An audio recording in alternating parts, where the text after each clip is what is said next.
ኣብ ክልል ትግራይ ብዝተረኸበ ዓፋፍነት ሰላም ማሕበረሰብ ተረጋጊዑ ዕለታዊ ስርሑ ንክሰርሕ በሪ ከፊቱ እዩ። ብፍላይ ስርሖም ደው ኣቢሎም ዝነበሩ መሰረ ልምዓት ስራሕ ንክጅምሩ ኣብ ምግባር ዓብዪ ግደ ተፃዊቱ እዩ። ነዚ ዝኾነሉ ሰላም ብምዕሳሉ እዩ። ደቂ ሰባት ካብ ቦታ ናብ ቦታ ተንቀሳቒሶም ስርሖም ንኸሳልጡ ሰላም የድልዮም። ንህዝቢ ትግራይ ልዕሊ ኩሉ ሰላም ከም ዘድልዮ ኣብ ከተማ ኣዲስ ኣበባ ዝነብሩ ተጋሩ ከምዚ ዝስዕብ ይገልጹ። ሰላም መሰረቱ መጨረሻ ዘይብሉ ወሰን ዘይብሉ ሰላም መዳርግቲ የብላን። ሰላም ክበሃል ከሎ ኩሉ ሰብ ማለት ኣብ ኩናት ዝነበረ ናይ ሰላም እንታይነቱ ብደንብ ገይሩ ይፈልጦ። ሕብረተሰቡ ንሱ ዝደሊ ዘሎ ህዝቢ ትግራይ ሰላም ክቅፅል ልዕሊ ማንም ሰላም ደላይ ህዝቢ ትግራይ ካሊእ ይህሉ ናብ ዝሕ ሰዓት ኣምፂኻ ዘጋጥሞ ዘሎ ኩነታት ግን ጽቡቕ ኣይኮነን። ሓደ ነገራት ይረአዩ ኣለዉ ናይ ኣብ ልዕሊ ሽግግር መንግስቲ ብውዕል ፕሮቶኮል ኣቢሉ ዝተጫየሸ ሽግግር መንግስቲ ግዜያዊ ምምሕዳር ኣብ ርእሲኡ ናይ ዓመፅ ሓደ ነገራታት ብተግባር ይረአዩ ኣለዉ። ብስዒቡ ድማ ናይ ቁልውላው ስግኣት ፖለቲካ ዘምፅኦ ጣጣ ናብ ሰላም ዘይምስኣን ህውከት ግጭት ንኸይህሉ ስግኣት ኣሎ ሕብረተሰብና። ሰላም ኩሉ ነገር እዩ ማለት ብህይወት ክትነብር ሰላም የድልየካ፣ ወፊርካ ክትምለስ ሰላም የድልየካ፣ ተማሂርካ ኣብቲ ዝድለ ናይ ትምህርቲ ደረጃ ክትበፅሕ ሰላም የድልየካ፣ ሰሪሕካ ኣብቲ ዝድለ ናይ ኢኮኖሚ ደረጃ ክትበፅሕ ሰላም የድልየካ፣ ወሊድካ ከተዕቢ፣ ወሊድካ ናይ ደቅኻ መቐረት ከተስተማቕር ኩሉ ሰላም የድልየካ። ሰላም ዋጋ ሰላም እዚ ክበሃል እዚ ዝበሃል ኣይኮነን። ስለዚ ሰላም ዓብዪ ዋጋ ኣለዎ። እቲ ዝዓበየ ውህብቶ ሰላም ተዘይሃልዩ ዋላ ሓንቲ ክትገብር ኣይትኽእልን ኢኻ። ንቐፃሊ ሕልምታትካ ክተሳኻዕ ኣይትኽእልን። ስለዚ ሕብረተሰብና ሕጂ እውን ህዝብና ናይ ሰላም ዋጋ ክውደቱን ክቡርነቱን ተገንዚቡ ሰላም ከምፅእ ኣለዎ። ካብ ዝኾነ ይኹን ኣካል ሰላም ዘደፍርስ ነገር ክቕበል የብሉን። ካብ ዝኾነ ይኹን ኩናት እዩ፣ ህይወት እዩ ዝበልዕ፣ ንብረት እዩ ዘውድም፣ ስድራ ቤት እዩ ዝፈላለዩ። እከለ ስለ ዝወልዖ ብሩኽ እከለ ስለ ዝወልዖ ከዓ ርጉም ዝበሃል የለን ኣብ ኩናት። ካብ ዝኾነ ይኹን ኣንፈት ይምፃእ ኩናት እዩ። ስለዚ ካብ የትም ይምፃእ እቲ ኩናት እዚ፣ ካብ የትም ይምፃእ እቲ ናይ ሰላም ስእነት እዚ ህዝብና ክቃወሞ እዩ ዝግብኦ። ምክንያቱ ካብ ኩናት ዝርባሕ ሕብረተሰብ የለን። ሰዓት ህዝቢ ትግራይ ሰላም ይለድልዮ። ብስሩ እውን ህዝቢ ትግራይ ደላይ ሰላም እዩ። ካብ መጀመርቱ ክፍለጥ ዘለዎ ህዝቢ ትግራይ ደላይ ሰላም እዩ። ብናይ ፖለቲካ ልብልሽነት ዝተፈጠሩ ፀገማት እዮም እቲ ህዝቢ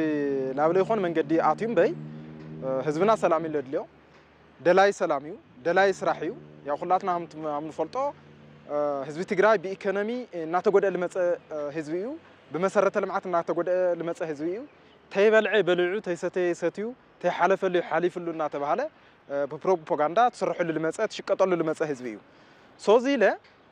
በተለይ ካብ ናይ ጦርነት 2013 ድሓር ውዕሊ ፕሪቶሪያ ምስ ተፈረመ ህዝብና አንጻራዊ ሰላም ንረኸበሉ ካብቲ ድምፂ ጥይት ወፂኡ አንጻራዊ ሰላም ረኺቡስ ላብ ልምዓት ከኣቲ ተስፋ ልገበርናሉ ኩነታት ተፈጢሩ ነይሩ ማለት እዩ። ካብ መንግስቲ ፌደራል ምስ መድሕነት ሕወሓት ውዕሊ ፕሪቶሪያ ክፈራረም ተሎ ዋና መሰረቱ ትግራይ ናብ ንቡር ምምላስ እዩ። ትግራይ ካብ ጦርነት ነፃ ምውፃእ እዩ። ልወደሙ መሰረተ ልምዓት ምትካእ እዩ። ስለዚ ጥቕልል ብልበለ ትግራይ ናብ ንቡር ምምላስ ልብል ትሕዝቶ ዘለዎ እዩ እቲ ውዕል ፕሪቶሪያ። እሱ መሰረት ገይሩ እንደገና መንግስቲ ፌደራል ያው ግዝያዊ መንግስቲ በአዋጅ ዝተቋቋመሉ ሰዓት እዩ ነይሩ ማለት እዩ። ውዕል ስምምዕነት ፕሪቶሪያ ምስ ተፈረመ ሓቅ ዘረባ ህዝቢ ደስ ኢልዎ ነይሩ። ደስ ኢልዎ ጽቡቕ ተቐቢልዎ ብዝተወሰነ መልክዑ እውን رفتا رخيو نيرو حجي كم زفلت قرب دز زيولو خناتات كمتي نسخاون زبالك دز زيولو خناتات አሎ ተመሊሱና በከቢድ ሻቅሎት የእቲዎ ይርከብ ህዝብና እዚ አዝዩ አሰካፊ ኩነታት ወይ ስጋአት ትዛ ሓለፈ ከይአክል ሕጂው እንደገና ኮማ አይነት ጸገማት ኣብ ትግራይ ከጋጥም አይግቦን ኮማ አይነት አዝማሚያ ስለዘሎ ማለት ኩናት ክሪየ ብሎ ሰላም ይዘብልዮ ህዝብ ትግራይ በሐፈሻ ህዝብ ኢትዮጵያ ረብሓና ከም ህዝቢ ካብ ሰላም ህዝብ ትግራይ ደላይ ሰላም ይለካን ይኹ ለምንታይ አይዳ እዩ ውዕል ፕሪቶሪያ ተፈሪሙና ሃለስ ለምንታይ እዩ አንጻራው ሰላም ላይ መጸ ለምንታይ እዩ መሰረተ ልምዓት ላይ ተዘርግሐ ለምንታይ እዩ ትናይ ውዕል ፕሪቶሪያ ኢሜንስል ባልቶም ፖይንታት ልባሃሉ ተግባራው ላይ ሆነ ተይልና ኢቲ ግዚያዊ ምምሕዳር ወይ ድማ በአዋጅ ተቋቁመ ተጽዋዕነቱ ለፌደራል መንግስት ለሆነ ግዚያዊ ምምሕዳር ስርሑ ከይሰርሕ ዕንቅፋትና ኾነሉ ለመጸ ኹነታት ተዓዝብና ነና ማለት እዩ በተለይ ኩር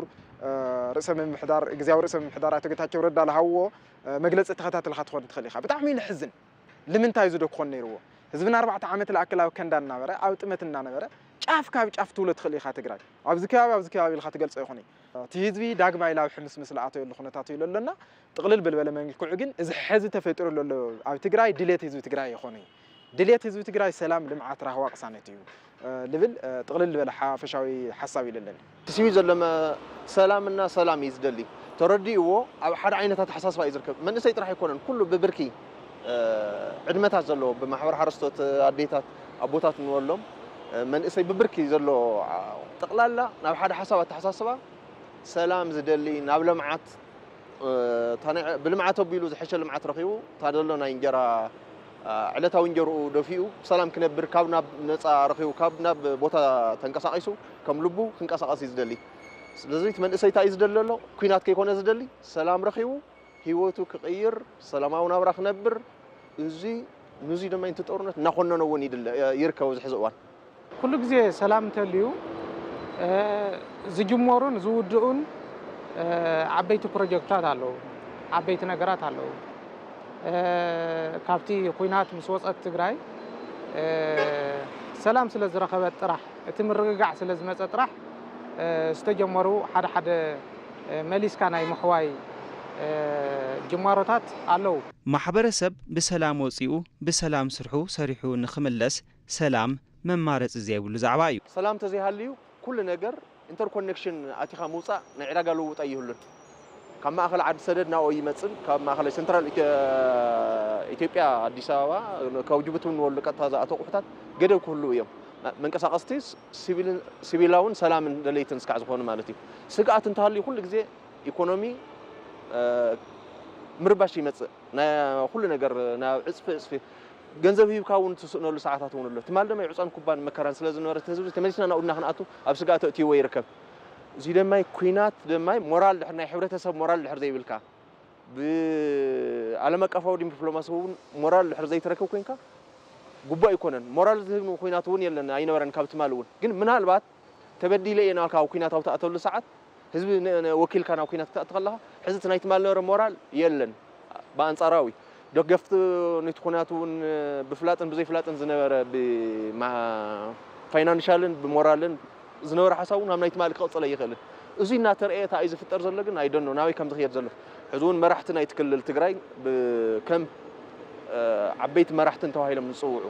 ክብሪ ዝነበሮም ሰባት ክብሮም እናወረደ ናብ ዘይድለ ጦርነት ሕብረተሰቡ እናናዓቆም ናብ ዘይድለ ነገር ኣዝማምያ ከኣቱ ጉቡእ ኣይኮነን ኣብዚ ኩነታት ዘሎ ጽቡቕ ኣንፈት ኣይርአየን ንኢትዮጵያ ህዝቢ ስጋኣት እትይዎ ኣሎ ትማል ናይ ፕሪቶሪያ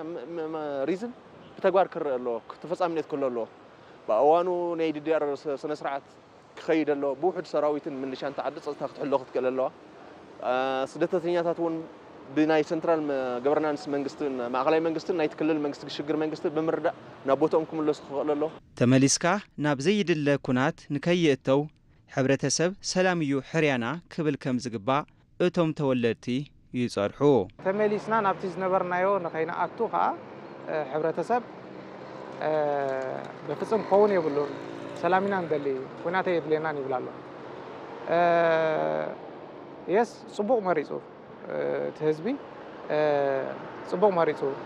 سلام بممرازو صبغيو جن تهزبي سلام سلز مرصه زمص سلام زلو خوينا يسمعنا كل غزي حزبي سلام ازي كوينات مريص يفلطن كاب تاريخ مسرته وحدات بوليتيكانيات يوم ديزاين زغورون كوينات ناب كوينات زتو بوليتيكانيات يوم حزبي كونن منغسي وين بوليتيكانيات ناو كوينات زتو سلازي حزبي سلامنا ندلي سلازبله طرح سلام يكون مالتا يكونن ابزي خلبوم زلون تم بوليتيكانيات يوم تم إليت زبحال يوم بزي يكون باتي انا تي نايبل باتي يكون باتي نخوينات ديزاين زغبر اكال ادب كحزالو نو ذا خوينات كي ولا اخوا يدقسني زبل اكال تليقا اتي كم تواغاي اكال زطقملو حزب سلازغونه حزب امبي خبل الله حزبي انتاي تروي حقاو كوينات دقي سينو نورتي سينو باتين مالتي ولا كابزي كولا كابتي سلازي حزب كم حزبي عيد لنا نيلو تصعنو كغبر الله ابزي حزي اوان تግራይ ዘድልያ ሰላምን ልምዓትን እዩ ነዚ ንምስኻዕ መናእሰይ ካብ ከባቢያውነት ኣተሓሳስባ ብምውፃእ ሓድነቶም ብምጥንኻር ንሰላም ክሓብሩ ከም ዘለዎም ይግለጽ መንእሰይና ቁጽር ሓደ ገብሮ ልግብኦ ጠንካራ ልኾነ ኣወዳድዋ ክምስረት ክኽእልኒ ሃም ብሄር የልብለካ ኣለኹ ፖለቲካሊ ፓርቲ ምናምን ፖለቲካ ፓርቲ ምናምን ኣይኾነ ሃም ብሄር ሃም ትግራዋይ ስታንድ ኮይኑ ትግራይ ልምቕናዕ ትግራይ ልምሽጋር ብጣዕሚ ቦንዲንግ ልኾነ ኣወዳድዋ ይሓትት እዩ እዚ እንደገና ተመክሮ ነው ይትመልሰይ ዓቅም ነው ኢዲኬት ዲዩ ስለዚ ተወዲው ትግራይ ከሻገር ክኽእልኒዮ ተወዲው ትግራይ ከድሕን ክኽእልኒዮ ሃም ተጋሩ በተለይ ሃም መናእሰይ ተጋሩ ተተወዲብና ማንም ልብትነና አካል የለይ ተተበትና እንደገና ማንም ልጠርንፈና አካል የለይ እዚያ ፈልጡ ትሕዝ ተጀማምሩ ይለሎ በተለይ አብዛ ቀረባ ጊዜ አነ ላፍ ህዝበይ ትኩስ ይልብል ቻሌንጅ ተጀምሩ ኣብ ፌስቡክ እና ተከታተልኩ ነይረ በጣም ይደስብል ኣብ ማሕበራዊ ሚድያ ልነጥፉ በጣም ትንታግ ልኾን መናእሰይ ነው ህዝብና ልዚኦም ክከናኸን ክኽእልኒዮ ህዝብና ልዚኦም ክሕብሕብ ክኽእልኒዮ ስለዚ መንእሰይ ወለዶ ትሕዝ ተፈጥሩ ለሎ ልቲ ዘመን ልምጥን ሓሳብ ሒዙ ንኽሻገር ናይ ሙሉእ ማሕበረሰብ ድጋፍ እኳ ዋላ ልሓትት እንተኾነ ብዋናነት ግን ማንም ከይተጸበየ መንእሰይና ተወዲቡ ለሰላሙ ለራህዋኡ ለቅሳነቱ ለህዝቡ ክቃለስ ክኽእልኒዮ ብምንታይ ብሓሳብ ሓሳብ ይለሸንፍ ብጥይት ተመክሩ አይተኻለይ ምክንያቱ ትዕላማ ካልእ ስለልኾነ ስለዚ ሕዚ መንእሰይና ጀሚሩ ወለሎ ናይ ሓሳብ ሙግት አጠናኺሩ ወዳው አጠናኺሩ ጫፍ ካጫፍ ትግራይ ተናቢቡ ህዝብ ትግራይ ለምሽጋር ገባር ትግራይ ለምሽጋር ሓረስታይ ትግራይ ኣለኹልኻ ለምባል ሓድስ ሓሳብ ሒዙስ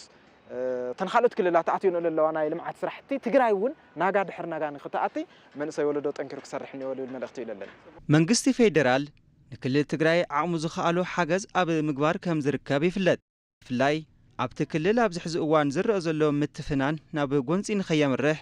መንግስቲ ልቡ ኣስፊሑ ይሰርሕ ከም ዘሎ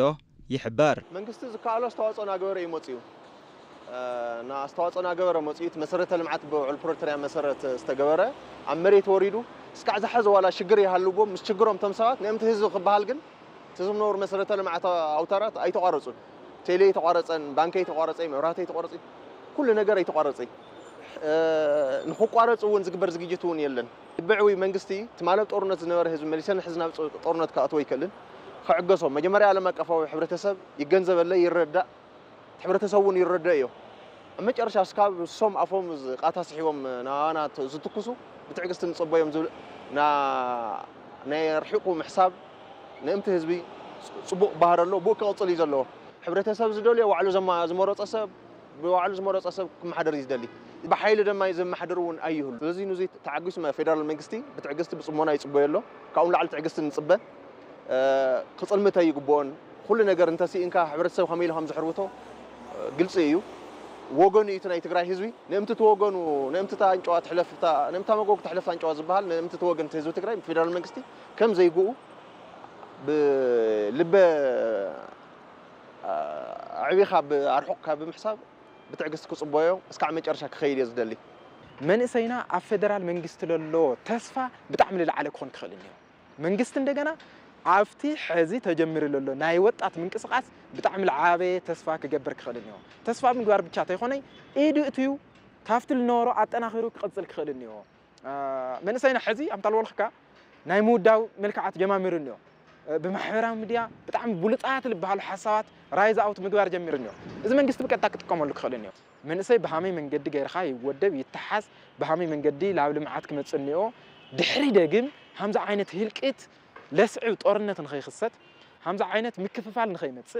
همزه عينت حدغه حزن نخيمص اب هاغرنا ኢትዮጵያ አትያተሉላ ናይ ልምዓት ጎዳና ንኸይ ተዓናቀፍ ተተጀምር ለሎ ናይ ልምዓት ስራሕቲ ንኸይ ተዓናቀፍ ኣብ ትግራይ ለሎ መንሰይ ናይ ምውዳብ ስራሕቲ ኢድ ፌደራል መንግስቲ ሙሉ ብሙሉ ለድልየሉ ሰዓት ይልብል መልእኽቲ ይለለኒ እቲ ዓቢ እጃም ናይ ሰላም ይኹን ናይ ኩናት ዓቢ እጃም ዘለዎ መንግስቲ እዩ መሰረቱ استفላለዩ ጸገማት ኣብ استفላለዩ ቦታታት ክህሉ ኽእል እዩ መንግስቲ ግን ብትዕግስቲ بساينساዊ ዝኾነ መፍትሒ ኣብ ጎድኒ ህዝቡ ብዘይጎድእ መልክዑ ኮዳ ህዝቡ ብዝጠቅም መልክዑ በአንጻራዊ ጠጠው ክብል ኣለዎ ናይ ጸገማት ቀንዲ መፍትሒ ኮይኑ ዝርከብ መንግስቲ ፌደራል መንግስቲ ስለዚ ፌደራል መንግስቲ ምስ ህዝቡ ይህን ተዋሂሉ ኣብ ልዕሊ ህዝቢ ካብ ዘጋጥም ጸገማት ወይ ትንውሎ ዘለና ኩናት ከትርፎ ክእል ኣለዎ ክዛተ ኣለዎ ናይ ጸገም መፍትሒ ዘተ እዩ ክዛተ ኣለዎ ትዕግስቲ ክገብር ኣለዎ ብዝተፈላለዩ መገድታት እዚ ኩናት ዝተርፈሉ መገድታት ወይ ሰላም ዘስፍነሉ ኩነታት ብዝተፈላለዩ መንገዲ ምስ ዝተፈላለዩ አካላት ኮይኑ ሰላም ከስፍና ኣለዎ ከትርፎ ኣለዎ ኣብ ፌደራል መንግስቲ ብዙሓት ናይ መሰረተ ልምዓት ስራሕቲ እናሰርሐ መጽኡ ብዙሓት ዓበይቲ ስራሕቲ እናተኸለ መጽኡ በተለይ ቅድሚያ ለህዝብ ብምሃብ ውዕል ፕሪቶሪያ ካብ ምፍራም ጀሚሩ እሱ ተኸትሎም ለተሰርሑ ስራሕቲ ሰፋሕቲ ስራሕቲ ነው እዮም እዚ ግዴቱ እዩ ፌደራል መንግስቲ ህዝብ ትግራይ አካል ኢትዮጵያ ስለልኾነ ፌደራል መንግስቲ ብሙሉእ ዓቕሙ እቲ ህዝቢ ናይ ምሕዋይ ስራሕቲ ግዴታ እዩ ናይ መንግስቲ ግዴታ እዩ ምክንያቱ ዘጋ ስለልኾነ مبل خلای درجه حزب كحلفول دلیل فدرال منگستی منیسای تگرای تنقاقحنیو حزی لوت دلیلنیو قالس جمرینیو نای منیسای تگرای سنل بونال تحزل ساعت حزی منیسای تگرای نخود دقاف لدلی ساعت حزی مخنیاتو خالوت اکلات ون کیتقوم لزی لوت زی از من لعال زی از قالس زی خالوت اکلات شفت کیگورو ملکو کیغیر منیسای سلالخونه برسورس مدقاف کدلیو عقمي بلعويو مخرطات بمهاب كدليو سلطناتات كدليو ناسن البوناتات سلطناتات كدليو بتلي دي ار بقلطف كايد كخلنيو تمنساي كامناي دمص تي انتنشن اوش طلله انتنشن وصيس ناي لمعات سراحتي لتساتفول منغدي امستخخال ملوء حلافنت ناي فدرال منغستي بوعلي سممعنت بريتوريا زترخبه سلام ام مقصال كلهم زملكتهم اكلات كابلبي كسرحو كم زغبا اتم تولدتي تلابيوم بوعل بريتوريا استرخبه سلام المرغغعن ام مقصال መንግስቲ ይኹን ዘይ መንግስታዊ ትካላት ይኹኑ በሐፈሻ እቲ ህዝቢ ካብ ዓብይ ክሳብ ንሽቶ ብኡነ ክከታተሎ ኣመወዳእቱ ከብፅሖ ይግባእ ኣብ ኩናት ቁፅሪ ሓደ ተጎዳኢ መንእሰይ ኣብቲ ኩናት ብቐጥታ ተሳታፊ ንሱ ስለ ዝኾነ በቶም ንውግእ ዲዛይን ዝገብሩ ፖለቲከኛታት እውን ተደላይ ንክሳተፍ ተደላይ ንሱ ስለ ዝኾነ መንእሰይ ተዘይተዋጊኡ ውግእ የለን ብመሰረቱ መንእሰይ ኣብ ውግእ ይኹን ኣብ ልምዓት ይኹን ኣብ ኩሉ ግንባር ቀደም ትኩስ ሓይሊ ኢና ናብ ኩናት ስምዒቱ ከይደፋፍኦ እቲ ኩናት ዝተርፈሉ መገድታት ክቅይስ ዝኽእል ንሱ እዩ بزيك العالم منسي تزي تواقيو وقي لك سلازي منسي بزح نجار يصبويا تمرت انت بالكا صراحة انت بالكا لمعات انت بالكا كاب منسي تسبيت تسجبرنا سنا عمرو سبسبة بيلو كاب خوينات زركب نجار كم زي اللي فليتو نفسه كاب خوينات كجلل خقاومه تناسه إيدون أجرون أتأميرو أيدلنن يلو قللتنيا كون يزمكر مجمرتا هم تجارو حد النت لبل نسمرو اللي يقبع كاو كله أو سلام أمباسادر كون خلنيو سلام كسبك خلنيو بصور كافل لكو نوصل خلنينا هذه مسألة كحزي 5 عام تجارو كلي تحتت كلي تعسر يخصنا من قصة سرحي تعيق خلنا الله تجراي بهامي من قدنا الشاقرة إذا على عنك في الدجنا بحسون ممكن خلنينا بحجاوي أسرار حق حتى تخلنيو بهلك سوء الخاجبرة ملص بمها أسيخوني سرعة مثلنا يكو التلمذك أكايد عيسو سلزت تعيق خلنا الله مجمرتا هم تجارو تاي سرحنا أنا تجراي الشاقرة نخل تاي تسرحنا أنا ليتي بيعت الرفات نخل نخل ليفل حساب كتحزك خلنيو جنس على الخونة حساب للهم even political part خوينهم جنس على الخونة حساب للهم أكلات النيو زيهم بتخرتنا نقلصهم جبنا لعلو خل جن حزون كسمر على جبع هم تجارو حدنا تناستمنا ثلاثة عليسنا قد صالون لين ودو جزعيو كلينا خليو كاوتن صور حد جبنا نحنا صرحنا أنا لفدرال من جسم قرن خير نحنا أنا هزم مثلنا تنكرنا من جست عملنا لا من جست قرن خلنا السو تختلوا من جستون دقاف جبرنا لخل لبل حسابي لنا تنايت مالي مرسان بهرتات كتر في زقبو ورقتور إنا لنا حزون شو ورسون يلنا زتال سوا يهلنا بزح الساعات هندليت كاسلست حق أنت حبرت كل نقدر حس تردي ويب تمال أنا بعلكوا وانا نايت مكران صعبان زنور هزوي حزي نتورنس زوج نقر ملعال تفصيم كله سلام نبتورنت توصل زي تقل صبون كزرون يزقبون نمت سلام نود سب نمت سلام كبهال كل حبرت سب حز كله يدق لي يزلنا ناي ما أخل عدد هذا لا ناي تقرأ تجارون بتشاء زلا تا شجر حزس لنا ناي تقرأ خالي بير وي فيدرال ميكس تيوز فتفتولو ززارو لساعات يلا نمت صبون نمت سلام كزارو زلوا تقرأين وعلي تمفتحونا ويديو عبد مودعتها تقرأي زدليا سلام لمعتن حدنة يبهمبال كلاتنا إيدن قوانتن بمخوان كنسرح كم زلنا نايزع لسناي ملأختنا أيو سسناي نعاخم سلام